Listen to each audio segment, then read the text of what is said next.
Hello dear students, good morning. कैसे हैं आप लोग? चलिए स्टार्ट करते हैं आईआईटी का एडवांस का 2012 का एक और क्वेश्चन। ये क्वेश्चन नंबर पेपर 1 के क्वेश्चन नंबर 3 का है। तो बच्चों इसमें दे रखा है अपने को इंडेफिनिट इंटीग्रेशन का सवाल है। ऊपर न्यूमरेटर में दे रखा है sec² divided by sec x plus 10x की पावर 9/2 dx है ना, ये अपने से पूछा गया है। और ऑप्शन में अगेन अगर थोड़ा ध्यान से देखें तो माइनस प्लस करके दे रखा है। sec प्लस 10 की पावर 11/2 दे रखा है। 1/11 माइनस 1/7 sec प्लस 10 का स्क्वायर प्लस k या कांस्टेंट ऑफ इंटीग्रेशन दे रखा है।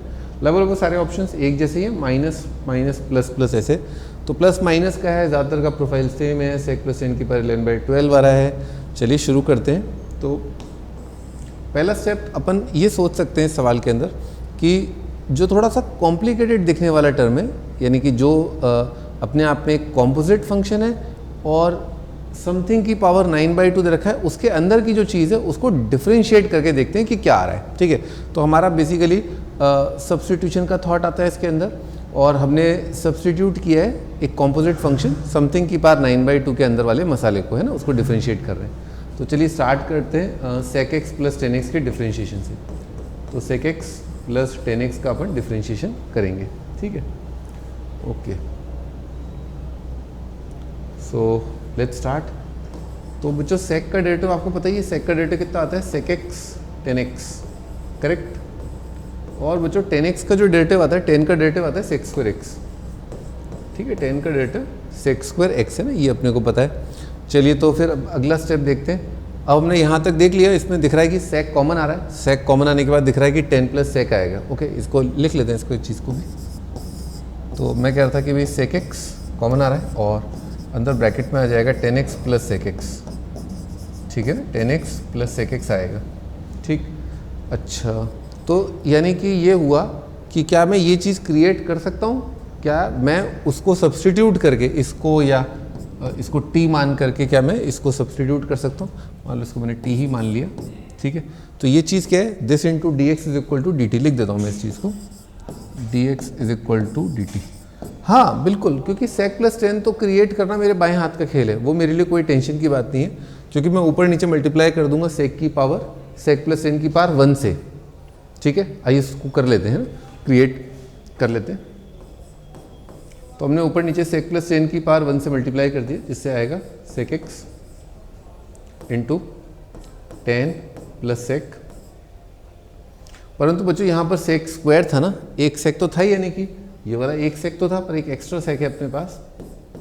ठीक है, sec x, और ये अपने नीचे आ गया अपना 10 प्लस sec की पावर 9/2 प्लस 1 कितना आ जाएगा, 11/2 आ जाएगा, है ना, dx। आई होप यहाँ तक कोई दिक्कत नहीं होगी। हमने यही चेष्टा करी है कि अगर डिनोमिनेटर को हमें सब्स्टिट्यूट करना पड़े तो न्यूमरेटर में हम डिनोमिनेटर का डेरिवेटिव जैसा ला पाए, है ना, तो वो अपन ने यहाँ पर किया है। अब एक बार कलर चेंज कर लेते हैं। यहाँ तक तो आपको क्लियर है कि this is derivative of this very basic function है। ये बहुत बेसिक फंक्शन है, 10 प्लस sec या 10 प्लस sec की पावर 11/2, एक ही बात है। ठीक है, और उसका ये यहाँ पर डेरिवेटिव लिखा हुआ है। प्रॉब्लम ये आती है, ठीक है ना, इस सवाल के अंदर कि भाई अगर ये सब चीज़ें हैं तो इसका क्या करें। ठीक है ना, ये अटकलें पैदा कर रहा है, क्योंकि आप इसको सब्स्टिट्यूट करेंगे, ये आ जाएगा y की पावर 11/2, ये आ जाएगा dy। y की पावर माइनस 11/2 का आराम से अपन इंटीग्रेशन कर सकते हैं। y की पावर n का फॉर्मूला क्या होता है, y की पावर n+1 अपॉन n+1, है ना। पर ये sec दिक्कत कर रहा है। तो sec जो दिक्कत कर रहा है ना, तो ये इस सवाल की ब्यूटी है कि आप जो है ना यहाँ पर sec को क्या आप t की टर्म में ला सकते हो क्या? Can you calculate sec in terms of t? बिल्कुल मैं कैलकुलेट कर सकता हूँ, क्योंकि मुझे पता है एक बहुत सिंपल सी बात। वो सिंपल सी बात क्या है कि अगर sec प्लस 10 जो है अगर t है तो उसका रेसिप्रोकल होता है। अगर sec x, एक सेकेंड कलर, अगर बच्चों sec x प्लस 10x जो है अगर हमारा जो है t होता है, तो sec x minus 10x is equal to हो जाएगा 1/t। सिंपल है ना। अगर sec प्लस 10 y है तो sec माइनस 10 उसका रेसिप्रोकल है। उसका रीज़न क्या है, दोनों का प्रोडक्ट कितना आता है, 1 आता है। sec plus 10 sec minus 10 sec² minus 10² वो 1 होता है। ठीक, तो बच्चों क्या कर सकते हैं अपन, इन दोनों को ऐड करके sec निकाल सकते हैं। ये दो इक्वेशन बन गई sec और 10 में, बिल्कुल लीनियर जैसा। a प्लस भी पता है, a माइनस भी पता है, तो a पता है और b भी पता है। तो बस इन दोनों को मैं ऐड कर देता हूँ, उससे मुझे sec की जानकारी मिल जाएगी। तो यहाँ से मैंने देख लिया कि मेरा sec x बड़े आराम से दिख रहा है टी प्लस 1/t का यहाँ पर 2 sec आएगा, तो मैं उससे मैं यहाँ पर डिवाइड कर देता हूँ। चलिए अपन दोबारा देखते हैं एक बार सवाल को। तो मुझे ये पता चल गया टी की टर्म में, ये यहाँ से यहाँ तक dt है, और ये भी मुझे पता है टी की टर्म में टी की पावर 11/2 है। इसको लिखना शुरू करता हूँ। तो इंटीग्रेशन टी प्लस 1/t, 2 मैं यहाँ पर बाहर ही निकाल लेता हूँ, बाकी सारा मामला dt था, और नीचे आया था टी की पावर 11/2। ठीक, t अपॉन टी की पावर 11/2 कितना आएगा? t अपॉन टी की पावर 11/2 आएगा टी की पावर -9/2 और प्लस टी की पावर -13/2 का हाफ और dt। ठीक है, टी की पावर 9/2, टी की पावर 13/2। टी की पावर -9/2 का इंटीग्रेशन कितना आएगा? टी की पावर -7/2 अपॉन -7/2। ठीक है, और टी की पावर -13/2 का आएगा टी की पावर -11/2 अपॉन -11/2 आएगा, है ना। बहुत ध्यान से देखें तो ये 2 तो कट जाएगा आपका, है ना। माइनस और माइनस की वजह से ये बात समझ में आनी चाहिए कि आंसर जो है वो नेगेटिव है, ठीक है ना, पूरी तरह नेगेटिव है। और सेक प्लस 10 लिखना है अपने को, तो मैं लिख देता हूँ -1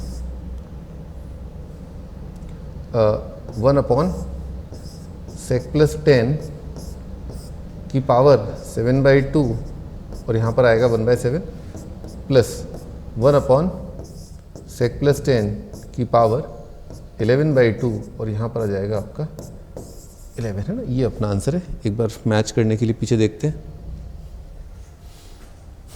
तो ऑब्वियसली बात है, बाहर माइनस और अंदर फिर प्लस आएगा।